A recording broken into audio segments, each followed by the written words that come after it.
everyone, and welcome back to my channel, The Crafting Chemist. Today we're going to look at how to do the twisted German cast-on, which is very similar to the long tail cast-on, except the way that this is done allows for a little bit stretchier of an edge, which is going to be great for things such as the cuffs of socks and whatnot.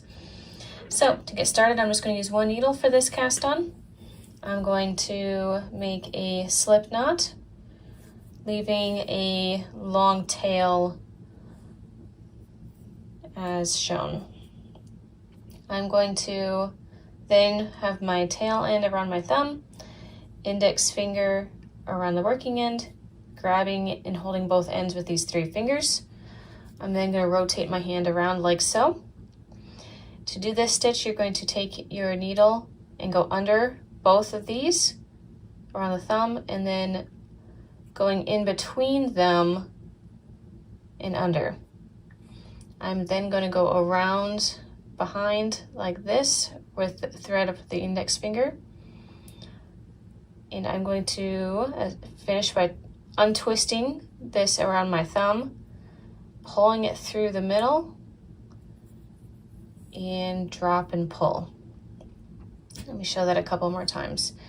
So I'm going to have it like so.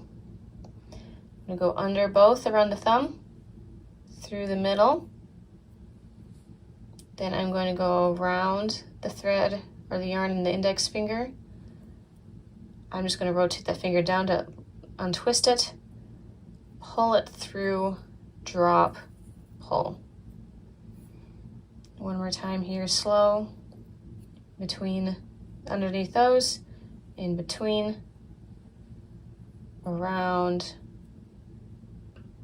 through, and drop. And once you get comfortable with it, then you'll be able to start being able to move faster to the amount of stitches that you need.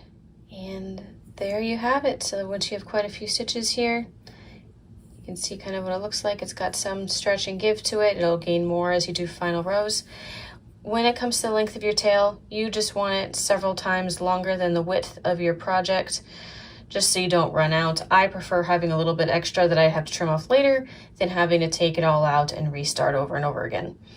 But that is how you complete this stitch. I hope that this was helpful, and thank you for watching. Please like and subscribe to see more of my videos, and have a great day. Bye.